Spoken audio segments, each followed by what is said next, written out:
شفائے کامل نصیب فرما دے۔ جو جس طرح کی گھریلو کاروباری ازدواجی اے اللہ اخلاقی جس طرح کی پریشانی میں اس کے پریشانی کو دور فرما دے، مصیبتوں سے اے اللہ امت پر سے اٹھا لے، امت کو اپنے آغوش رحمت میں، اپنی کنف عافیت میں، اپنی پناہ میں لے لے۔ اے اللہ تو ہم سے راضی ہو جا، ہمیں اپنے سے راضی فرما۔ اے اللہ کے بندے جنہوں نے ارادے کیے، نیتیں کی، اے اللہ قدم قدم پر مدد فرما، ہماری اور ان کی سب کی بہترین تربیت فرما۔ جو کچھ تو بندوں میں صفات کے اعتبار سے دیکھنا چاہتا ہے، جس کو تو نے اپنے قرآن سے کہا اور تیرے نبی کی زبان مبارک سے سامنا ہے، اللہ وہ سارا ہم میں اور ہماری قیامت تک کے نسلوں میں اللہ تو اس کو زندہ فرما دے۔ جن چیزوں جو تجھے ناپسند ہے، جس سے تو ناراض ہوتا ہے، جتنی ہے زندگیوں میں، کاروبار میں، شادیوں میں، گھروں میں، اللہ اخلاق میں، عادات میں، اس سب کو ہم میں سے، ہماری آل اولاد اور قیامت کے نسلوں سے اور پوری امت کے ایک ایک فرد سے اس سب کو زندگیوں سے نکال دے، اور جو اپنا شکر گزار، وفادار، امانت دار، فرما بردار بندہ بنا لے۔ محمد رسول اللہ صلی اللہ علیہ وسلم سچا تابعدار، راہ کا مطیع فرما بردار، شریعت سنت سیکھتے ہوئے اس پر عمل کرتے ہوئے اسی پر جینا اور مرنا۔ ارے اللہ یہ دعوت کی محنت یہ ہمارا اصلی کام، اور تجھ سے بھیک مانگتے رہنا ہماری بندگی کا اظہار۔ اللہ تو ہمیں نصیب فرما دے، دعوت و دعا کی قوت، حقیقت اور بصیرت نصیب فرما، ہر قدم پر مدد فرما۔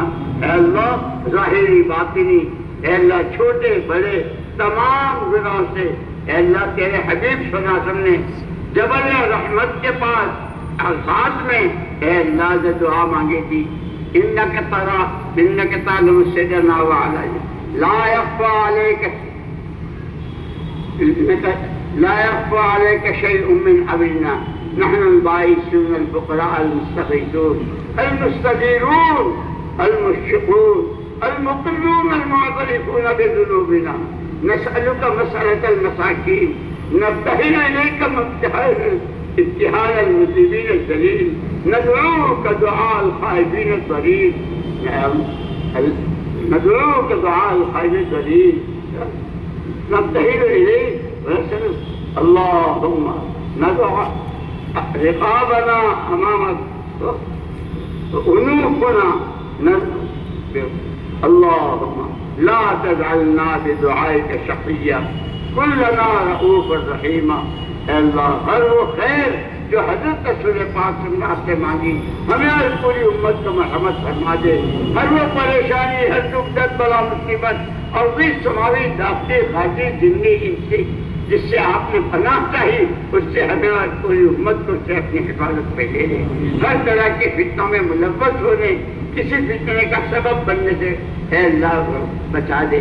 اے اللہ امت کے سوئے نصیبے کو جگا دے، امت کے سوئے نصیبے کو جگا دے، امت کے سوئے نصیبے کو جگا دے، صلاحیتوں کو ضائع کرنے سے بچا دے، اپنے صحیح ٹھکانے پر لگوا دے، عالم پورے میں ہدایت کی ہوائیں چلا دے، ایمان کی لہریں اٹھا دے، حق ہی حق، اللہ ہی اللہ، قرآن ہی قرآن، نبی ہی نبی، آخرت ہی آخر، اللہ ہی اللہ، قرآن ہی قرآن، نبی ہی نبی، آخرت ہی آخرت۔ اللہ اس کی گونج معاشرے میں، معاملات میں، اخلاق میں، عادات میں، انفراد میں، اجتماع میں، خلوت میں، جلوت میں اللہ اس کی گونج زندہ کر دے۔ اے قادر مطلق ہمارا ایمان ہے، تو جب انک قدیر، انک قدیر ملیک مقتدر، انک ملیک مقتدر ما تشاء من امر یکون۔ اے اللہ تو چاہ لے عافیت کا، سہولت کا، آسانی کا معاملہ کرنا۔ ربنا تقبل منا انک انت السمیع العلیم وتب علینا انک انت التواب الرحیم۔ جس طرح دنیا والوں نے دنیا چاہی، ان کو دنیا دے کر ان کی آنکھیں ٹھنڈی کی، اے اللہ تو ہمیں دعوت و دعا، تیری رضا، قرآن، اس کا علم، اس پر عمل، اور محمد صلی اللہ علیہ وسلم کا دامن پکڑوا دے اور انہیں کے ساتھ پورا اے اللہ قیامت میں آپ کے سائے میں آپ کے نورانی ہاتھوں جام کوثر اور نام اعمال سیدھے ہاتھ میں اور بے حساب و کتاب جنت کا جنت الفردوس کا داخلہ مقدر فرما دے.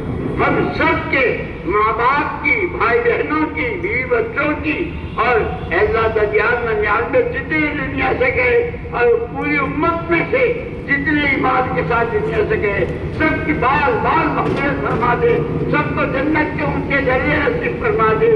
اے اللہ پیچھے والوں کو آخرت کا فکر دنیا سے زیادہ نصیب فرما کر اس کے بنانے کی محنت میں لگا دے. آمین آمین آمین. ربنا آتنا فی الدنیا حسنة وفی الآخرة حسنة وقنا عذاب النار. سبحان ربك رب العزة عما يصفون وسلام على المرسلين والحمد لله.